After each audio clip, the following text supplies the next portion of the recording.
चाचा ये प्योर देहाती चीज हेजा से ना हुई।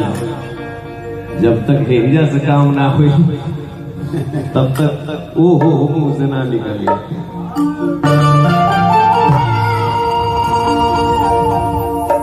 सब गाजिया का आशीर्वाद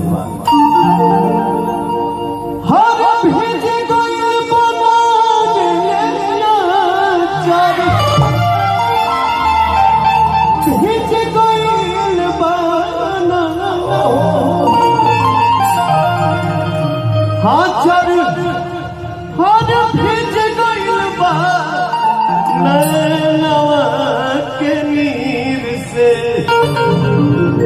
ना जाने कौन पीर से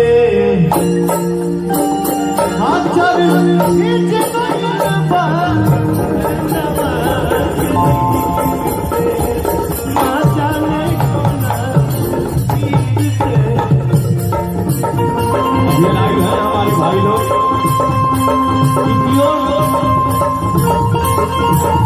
गाँवटी गायकी हो रहा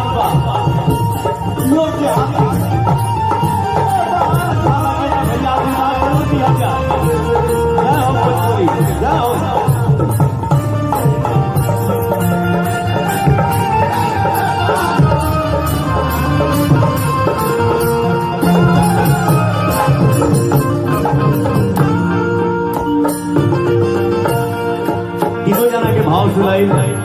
यही से एक अंतरा इलाज के अंतरा कविता कैले हनुमान रे जिनको पवट में मकान कविता कैले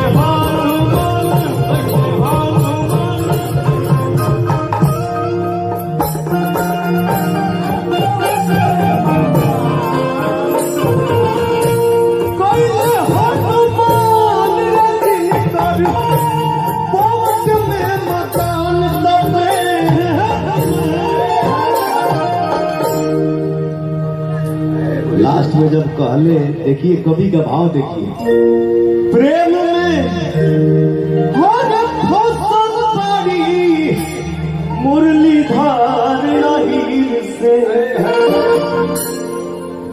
जब भिखारी ठाकुर जी के गाना सुन के कलकत्ता से नौकरी छोड़ के जब भागे लागल लोग,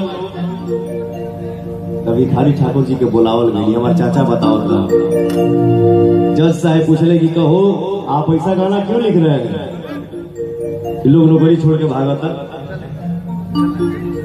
तो भिखारी ठाकुर जी कहीं जवाब दिए कि ये लोग झूठे को पगलाइन बा, ये लोग हमारा गाना पका है भागा था, हमारा तो 3 गो पगलवे बा, कृष्ण राधिका पटोरी। चौथा हमारा लिरिक्स में केहू है